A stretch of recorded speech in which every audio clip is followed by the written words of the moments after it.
Welcome back, episode 2. That was bad. Yo. Yeah. We got a little pre-workout C4 Starburst action. These are pretty good.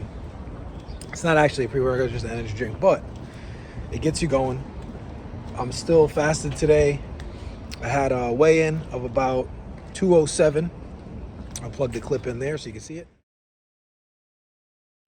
So yeah, 207, new low weigh-in. I'm down officially 10 pounds on this prep. I know I didn't start the prep from the very beginning, or the vlogging of the prep from the very beginning, but I'm officially down 10 pounds. The momentum is real. I am feeling the hype, you know? Like when you start seeing the scale go down like 3-4 days in a row, you know, it's nice. I've been incorporating some fasting, but still tracking calories. Like a lot of people like to fast and not really track calories and kind of eat whatever they want, and then they don't really see progress. Reason why they're not seeing progress is you're still going over in your calories. So fasting or not, it doesn't really matter. The fasting is not really going to help you in your weight loss, but it's a tool for me to get later in the day so that I can have more of my calories in one sitting. I kind of like to eat a lot. And stop the keto too, by the way. Stop the keto while we're at it. We're gonna bust all these myths and just get right to it. And when you see the progress, and how we lean out and how we prepare for the show, you're gonna be like, oh, there's some validity to what these guys are saying. And it's nothing that any other, you know, bodybuilder isn't doing in the game right now. Everyone tracks calories. There's no big secret. There's no fucking supplement. There's no magic pill. You know, obviously there's PEDs in the game and whatnot, but that's still not going to help you. Like, people taking PEDs are still hard on their diet. They still track everything to the T, especially if they're competitors. If you're just somebody like, you want to be a gym bro, and you want to work out, and you want to gain some size and not really care about what you eat, and yeah, PEDs will help you, but you're still not going to get the look that you want to get. And that's why people rely on crash dieting so much, is because they're not really aware of, okay, this is my maintenance. By the way, calories. I didn't even introduce you to the vlog. This is my brother. Oh everyone. yeah, I'm a little guy. He's the little guy. Yeah, he's not gonna be little anymore. So what's crazy is I'm 30 pounds lighter than Joe. Joe's a little taller than me, but not by much. And it's like, when you look at me and look at him, bro, like he still looks leaner than me at 200 pounds, which is kind of upsetting. I don't know about that. Out at the gym. There's a gym in my building, TCR Fitness. It's okay. It's not the greatest gym, but they got enough to get things done. We're gonna do a little shoulder day and maybe some squats. I don't know. Maybe. I can't move my ankles, like full disclosure. I have like bad ankle mobility, so I always use this as an excuse because I don't want to get people in the comments like, yo, bro, you gotta hit parallel at least. I can't even quarter squat. So, leg extensions for me. Be right back. We need this workout in. And 3, 2, 1, start. Scaps back. Try not to involve your traps. Focusing on form. Holding your shoulders up. Right? Just take a look at the posture. Starting from here. 1.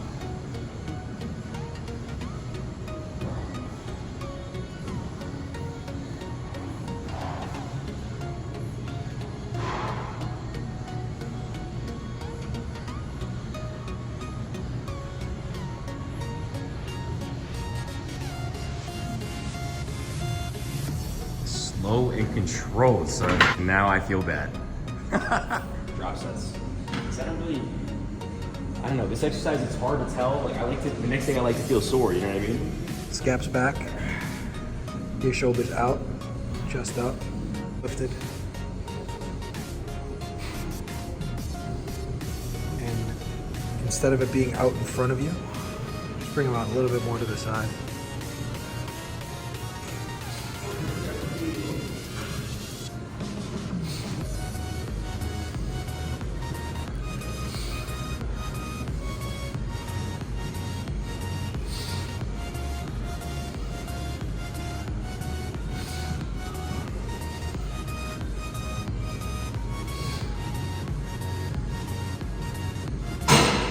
These are good reps.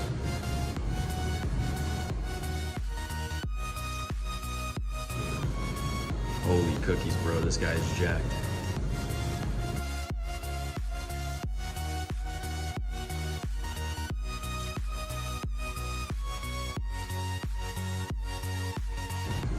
How many was that? 20. Our lateral delt is usually like the weakest part of the delt because you're using front delts when you do your shoulder press, you're using front delts when you do your bench press. So it's usually the more dominant part of the shoulder. And when I come to do shoulders, I always start with lateral raises first, whether I do them on the cables or whether I start with dumbbells. But I'll always do a variation of both. When we're doing them later, we'll talk about it a little bit more. The cable is keeping the tension on the weaker end of the movement. So when you're coming down, with the dumbbell, when you're coming down, the intensity changes when you're coming down with the gravity, right? But with the cable's pulling back inwards, so you're still getting that same amount of weight on the way down as you are on the way up.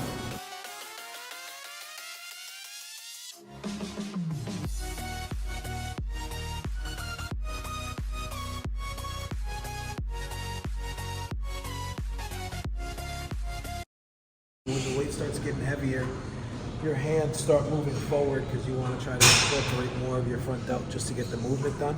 But if you could just keep that in your mind and keep that in check while you're in the movement, you'll stay where you're supposed to be.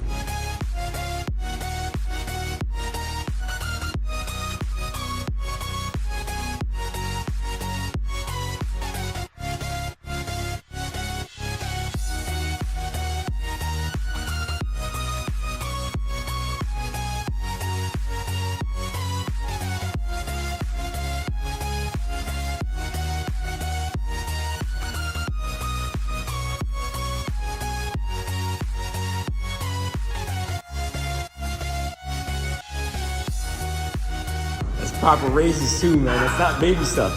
No cheat reps. I do involve myself a little bit. I'd like to fix that, but that's why I do the cable work. The cable work takes the traps out of the equation.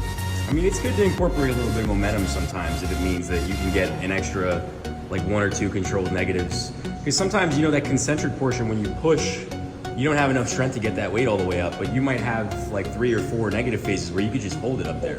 You know, that's what I like to do when I'm putting that weight on my lap and I'm bouncing with it, trying to hold that weight up there until my arm falls, you know? Either way, it's working the muscles, so you are getting stronger. Yes. It's contributing to the overall goal of. If you don't feel that burnout in a shoulder session, I say like partial reps, or even rest pauses, you know, take 10, 15 seconds. If you feel like you got killed, especially if you did a heavy set and you can't get any more, take 10, 15 seconds of rest, and instead of doing a drop set, go back to that same weight and get another 3 or 4 reps, just with lower rest periods. What I do, and what I like to do to finish off my dumbbell exercises, I'm gonna finish here at the 35, and immediately after the 35, I drop to 25, and then I'll rest about a minute or 2. I'll go back to 30 for 4 reps, and then from 30, I'm going to 20, and then from 20, I'm going back to 25. From 25, I'm going back to 15 where I finish up. Just this non-stop superset. Max the shoulders as much as I can. Raising to the side though. No, you won't. Do like a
start like 20. The reason why you never see anybody do them from the front like this is so that you avoid this. You don't want any wire burn on your legs. So usually, and there's no real difference.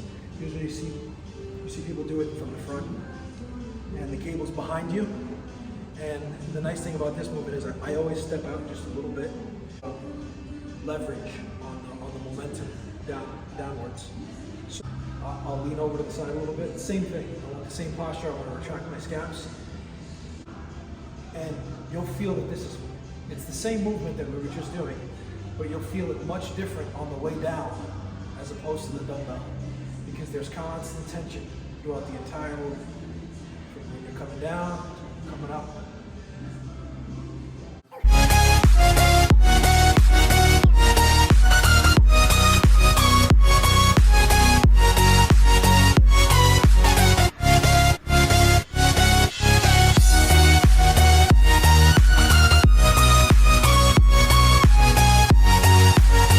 So he's showing off now. He's showing some other tech. He's doing it.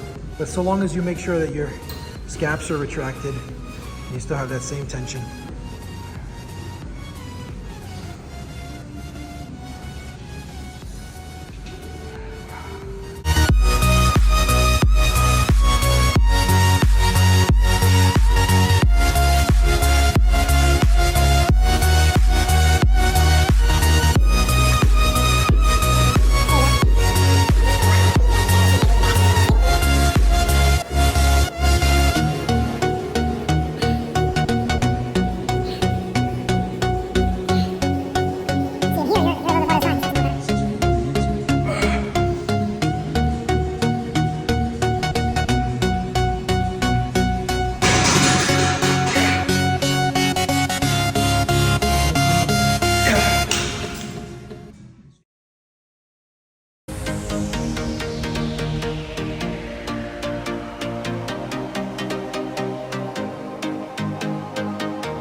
Requires a little more core stability, and Joe is used to these movements.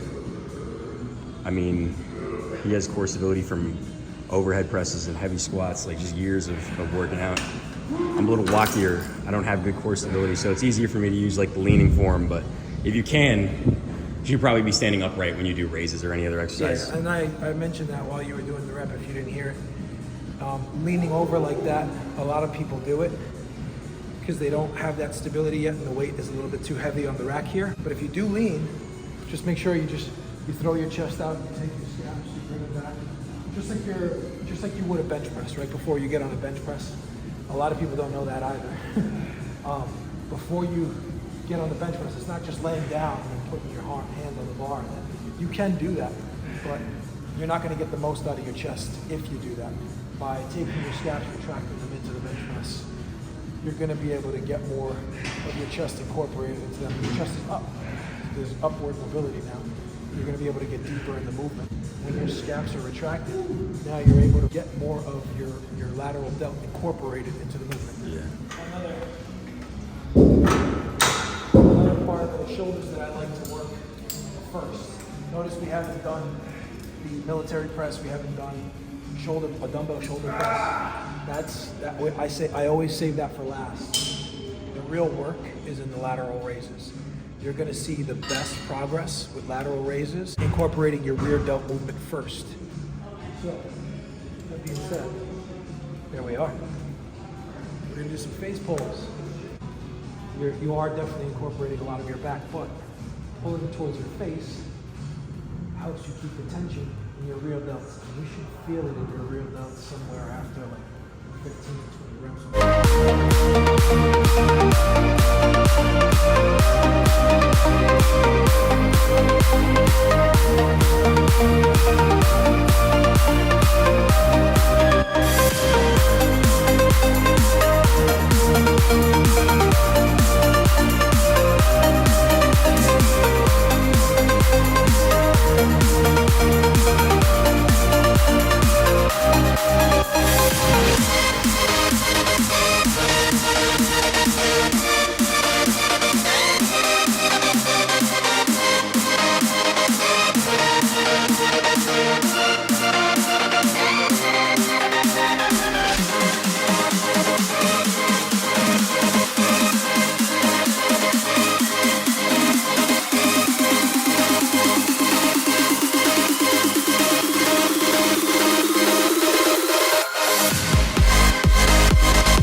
Hang it up.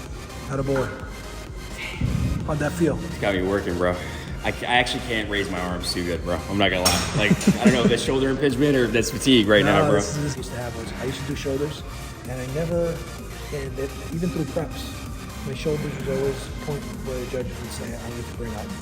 And my last show, I actually did really bring them up. I got some really good tips on ways to work your shoulders, and let me tell you, I've been incorporating them ever since, and I can feel the soreness the next day, which I never used to be able to feel. I never used to be able to get that, like, that real good soreness that you get from like a chest workout or a leg workout. You know, the next day when you work out your legs and you're like, fuck, I can't really walk around too well. I'd never really feel that in my shoulders, but ever since I started training shoulders this specific way, the very next day, like, I'm like, holy, you know, anything from like brushing your hair to brushing your teeth, you know, you feel it. No, you're wrong. I was gonna say the shoulders are actually the majority of the muscle mass in your entire upper body.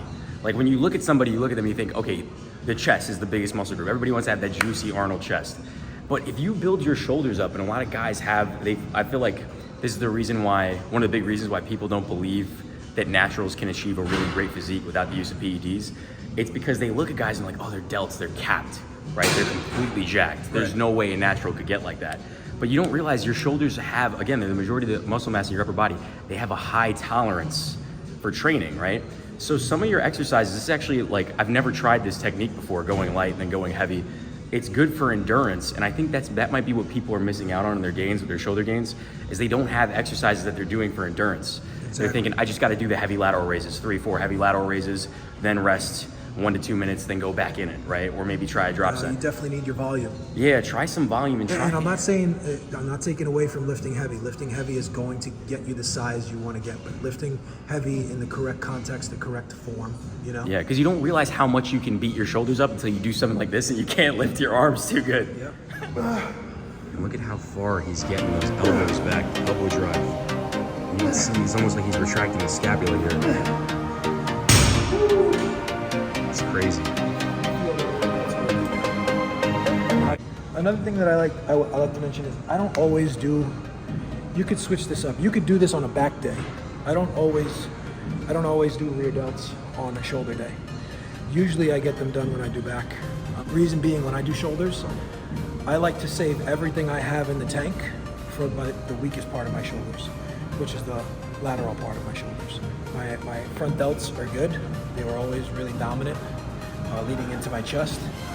But where I lacked was lateral delts. So when I do shoulders, I literally focus solely on lateral delts. There's something to keep in mind if you're trying to bring your shoulders up. If anybody's listening, they want to bring their shoulders up. Incorporate a rear delt exercise. This is going to take away, it's going to fatigue you. It's going to take away from your overall shoulder workout. So see if you can get this done at the end of a back workout.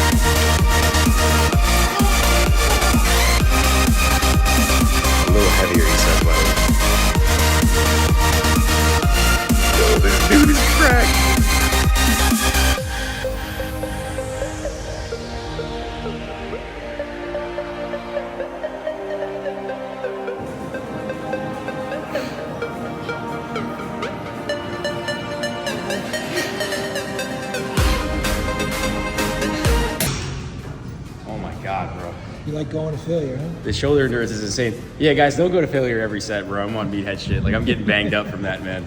It's bad. It definitely is bang for your buck. Like when you do standing military press, you obviously can't go as heavy, but because you're not as stable because you're standing. But you're gonna get your core involved. And again, like your front delts, they're gonna be hit really hard by the bench press. How many movements do you do in the bench press? A bunch. You're doing incline, you're doing flat, sometimes you're doing decline. So you're really working a lot of your front delt with your chest. So that being said, I don't really go too crazy when I do the military press or when I do dumbbells.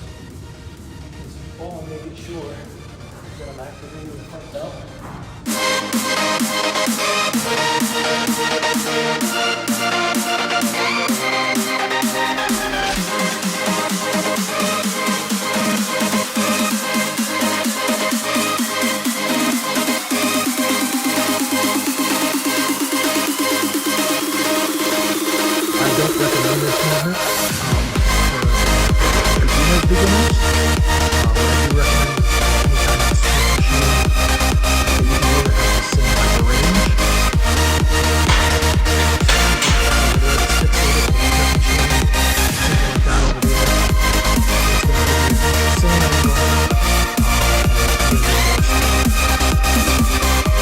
One thing I will say, like I like to stress to people when they do the military press, this is gonna be a shitty rep because I'm already beat up, but like, you see a lot of people when they do shoulder presses, they're pushing in front of them, right? When you do an exercise with a barbell like this, especially when you start loading it with weight, you actually won't be able to do that because that sort of requires adduction. You have to move your shoulders out in front of you, kind of like a raise. But I think the reason people aren't hitting their medial and their rear delt on presses is because, like Joe said before, pressing above your head, almost behind your neck, right? When you come through that peekaboo style, like you said, getting your shoulders into this position is requiring the entirety of the shoulder complex, all three heads. Yeah. Right. And I will say, Sergio's our the middle brother. He's got some crazy delts and he loves this movement. And I really feel like this movement right here is attributed to the height of his delts. Yeah. Well, also, he has great genetics there. But we're brothers. We all pretty much have the same kind of build, but his shoulders are just freaky. Yeah. And I really do feel like it's this movement. He just does it a lot. He has this, like, you would think if you have like exploded, completely capped rear delts, that you're doing a lot of rear delt flies on the machine or with dumbbells. But I think it is because you can load this up pretty heavy when you get nice at this movement. And as long as you're pushing behind your neck, you can see the contraction of the entire shoulder complex. You just need to be able to get that, even if you're doing it like dumbbells, like say you're doing a seated dumbbell press, you see a lot of guys, they'll put a slight incline on it. Like sometimes if we go to the bench here, I'll see guys do this, right? They'll put it on the slight incline. And when they're pressing, they're leaning back and they're pressing in front of them. This is kind of like an incline chest press, right? Right. We're using front delts and we're sort of using that upper pec to mobilize that dumbbell. But if you can, not everybody can do it because some people have torn labrums or shoulder issues, but if you can get this seat really upright, this one doesn't go perfectly 90 degrees, but you can use a little bit of core stability, right? Just sit upright and try and press those dumbbells behind your head. You're right? gonna feel it. As long as you keep those elbows tucked, it's safe. A lot of people say, oh, I might dislocate or hurt my shoulder. As long as when you come down, those elbows are tucked, this is completely safe to do. And this is gonna get you shoulder gains, not only in the front, but the medial and the rear delt as well. You just have to be able to press behind your head, which is tough. Better gains that way.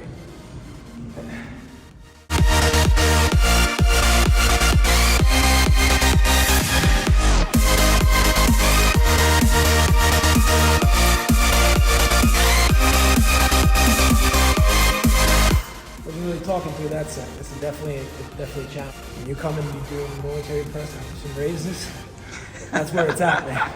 Everybody can show off and lift heavy, but do your lateral raises first, and let's see how strong you are.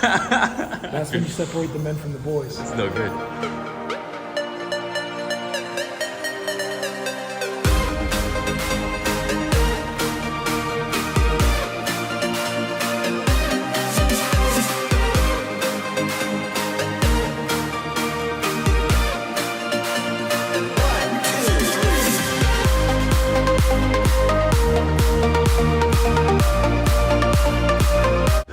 Well, we're gonna fuck around and find out. I haven't gone this heavy in a while.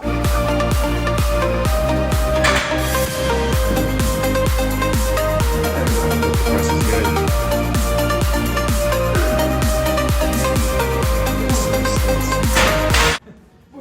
Now our ego lifted up. That was tough. Sometimes you gotta challenge yourself just to see where you're at. What did I do wrong? Where can I adjust? Learning the movement of your hips and your placement of your stance is super important, because the second time I tried it, I obviously got it. So I was strong enough to get it. It's just you have to make sure that you use your body in the correct manner to be able to get the movement done correctly.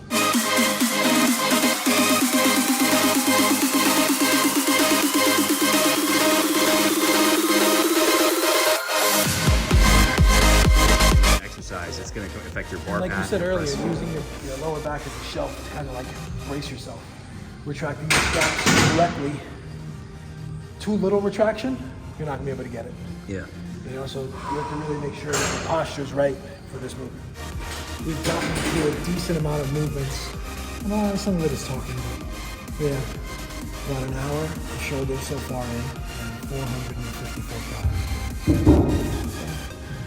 That's a nice little shoulder day. Effective 60-minute workout, man. I'm burning. That's it. Run up for like another 20 minutes and bounce. Boom. I like to do a little air movement, so let's see if I can still do that. I haven't done this in a while, so. Oh, bro. Yeah, it's really hard. I used to be able to hold that, believe it or not, for much longer. Even that was crazy. Like, if you saw how still his body was. I don't know if it showed up on camera, but like, dude was like cryostasis.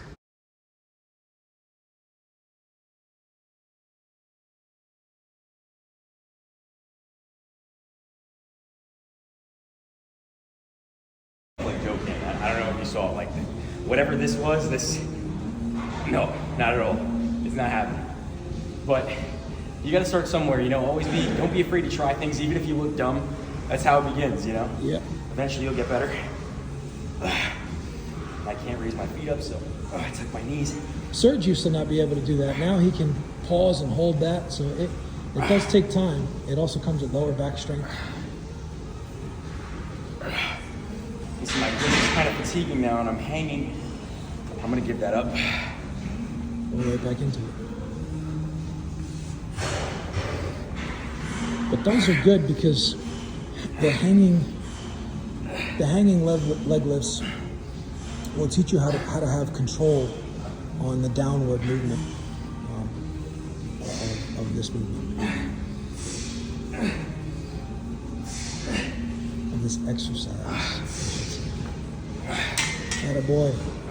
You got change falling out of your pockets. What do you got there? I can't worry about it. I'm so weak, it's insane, man.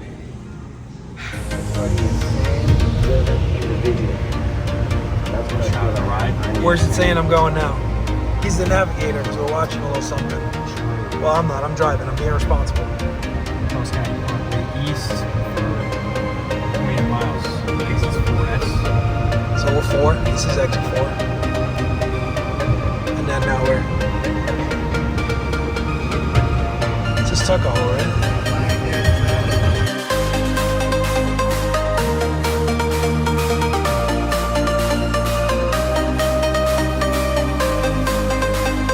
I'm gonna introduce the little bro to the vlog.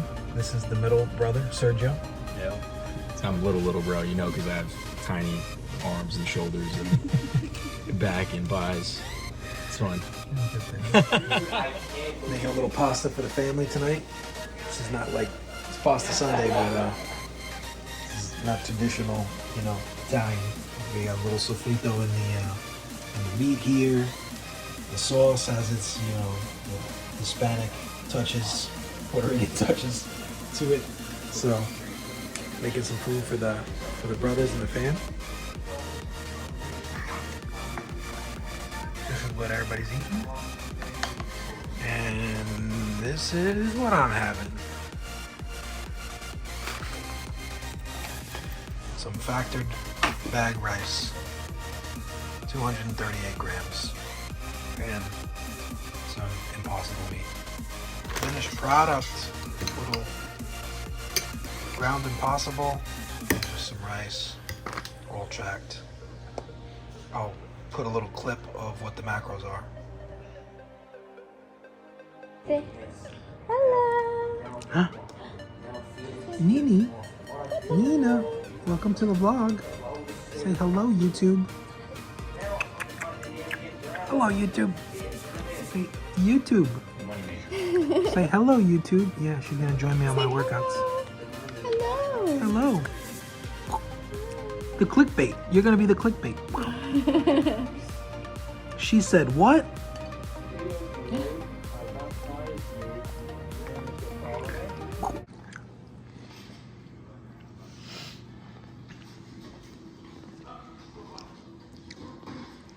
Yo, not saying I would knock Connor out with those gloves, but like I would put some damage. Like I would get killed, but like I would put some damage. Like I would ultimately like get knocked out. Do the Connor impression, you know? 1 minute after the sessions when you get the. I'm kind of fucking it up. But it just snowballs down, you know. Snowballs down after the sessions. You gotta get the fucking. What does he say? What is that? I need lines. You like a script or something. I don't know. We'll be the coach. Yeah, but it's after the sessions. You gotta snowball to the 15 weeks out, and then you get knocked out anyway.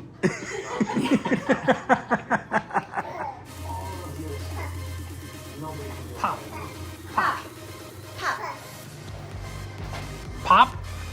I would say it was just another word if I hadn't heard her say Hello. it right. Say dada. Hey. So parallel. Look at the squat depth. Go all the way down. Keep going in. Oh my god, my bad. Ah. Boom. 2. Have we done this yet? This is kind of like played out, right? Now I gotta put some Lion King music Do you there. have any pasta sauce to put her? I might get copyrighted. I know.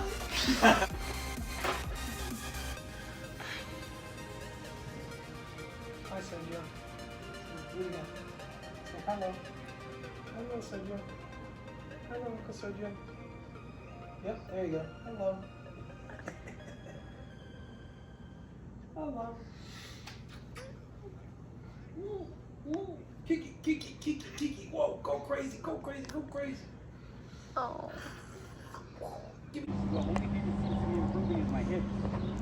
Wrapped up, had some dinner with the fam. Now I'm off to the podcast. This is how I spend my days off. This is what we're rocking today. Little sneaker action. Some SB4s. Told you I like sneakers, so see a little bit of what I got. If you want to see some more sneakers on the channel, let me know. Put it in the comments. This is what we got today. In a little bit, I'm headed over to Billy's to do the podcast.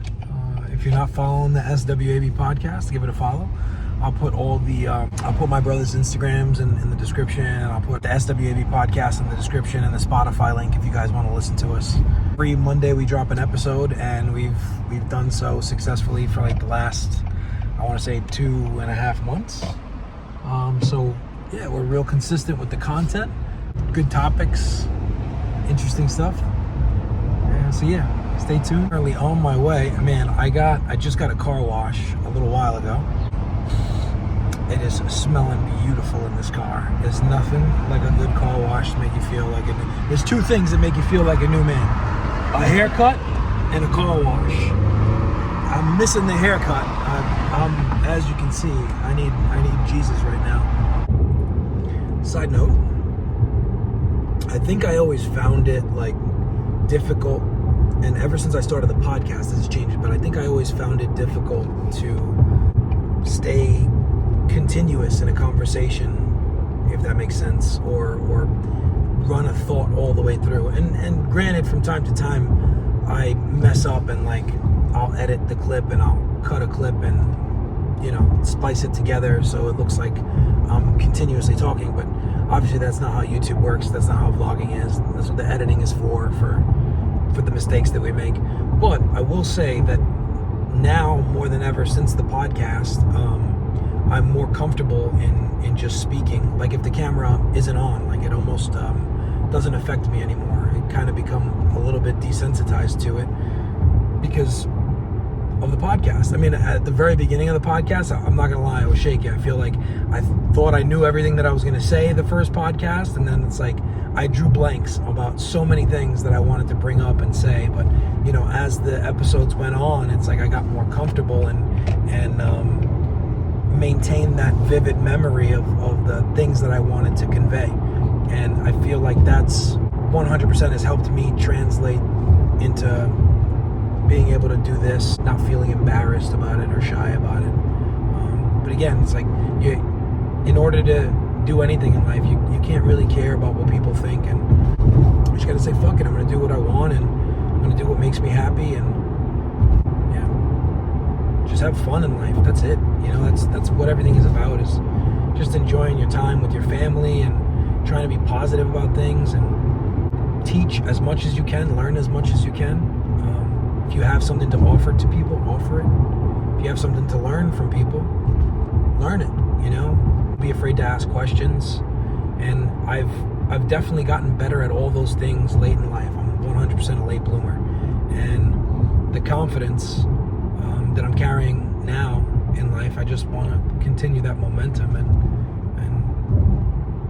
showcase it so I can help somebody like myself. Maybe somebody's hearing this and they're young and they're not sure and they're apprehensive about starting something, and they can watch these videos and be like, hey, you know what? he did it, I can do it. Doesn't matter what age. Just get out and start talking. Start inspiring people. And I think that that's the main goal of all this, is just to inspire people, myself, my children, whoever, and just along the way learn as much as I can and share as much knowledge, limited knowledge of what I have to others. I'm not going to profess that I know it all. That's why my name is Joe Might Know on Instagram, just in case I give you some information and fuck up your life. But when it comes to working out and nutrition, I've been doing it so long that I do know a fair bit of good information. And I will concede when I don't know something. When I don't know something, for sure, I'll concede. And if I'm wrong, I will rectify it. I'm not one of those people that if I said something that was misinformation, I like to correct it. I like to go and find the facts and be like, okay, this person was right. And obviously there's multiple angles to things, so it's okay to be combative and question things, but again, I don't die on a hill. I know that information and things change all the time, and there's new research all the time. So again, follow along. There's going to be some good advice on this channel. Take everything with a grain of salt. Do your own research. I'm a big proponent of that. Learn what works for you in nutrition and exercise, and take bits and pieces from everyone. Don't just take from one person. That's the best advice I can give. I've gotten to where I have in this point in my life in terms of what I've done in bodybuilding, or in general, and just life in general. I have taken advice from a lot of different people, and I have a pretty decent life. I have a pretty good career. I have pretty nice things, and I'm grateful for it all. Been down on my luck in the past, and there was no way out, and nothing's ever going to happen for me. Get past those phases, just keep plugging away, keep being positive, keep working out. That's going to fight any kind of depression you have. Get some sunlight, take some vitamin D if you can't get some sunlight, if you're living in Alaska or something. Just do the things that are going to have positive outcomes on your mood, and are just going to make you a better person in general. I think the episode we did last week. Everyone, welcome the conspiracy theorist himself to the channel. The master conspiracy theorist, Billy the Kid, aka Say What Again, Billy. Say what? Say what again? So we're on our way to do the podcast. I'll get some clips of that. I'll throw it in there. Phoenix Lights. The Phoenix Lights tonight. Back in 1996, there was 97 actually. Yeah, there's a famous UFO in Arizona. So we're covering that one today. It made news worldwide. Crazy amount of coverage. A lot of witnesses. A lot of lies. So we're gonna go over it in depth. So if you're interested, tune into the Say What Again Billy podcast on Spotify. We got some cold ones tonight. And some cold ones. I saved some calories for it. Still tracking. See you guys in a second.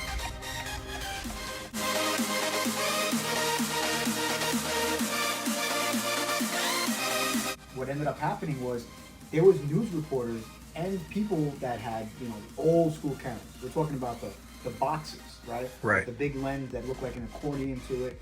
And they took pictures of the artillery barrage at this object that they thought were the Japanese. And it turns out when they took these photos, not only can you see the spotlights, which kind of looked, best way I can describe them at the time, the spotlights were beamed up into the air, kind of looked like Batman symbol, like that type of light, right, just minus the bat symbol. And with all the gun smoke and the clouds, there's famous pictures. You could see the bullets. There was a shape as well. In the midst of the barrage from the smoke from the artillery. It wasn't the last. I don't know if you saw recently, Jeremy Corbell, who's an investigative UFO journalist, was recently on TMZ. And now people are trying to clown him, but because he's he's on TMZ. If you want to be taken seriously, you shouldn't have gone on TMZ. But he's been on everything from MSNBC to CNN to TMZ. Some people would consider TMZ to be a reliable news source. Yeah. But people are always going to clown in the comments. But there is a picture if you go to TMZ.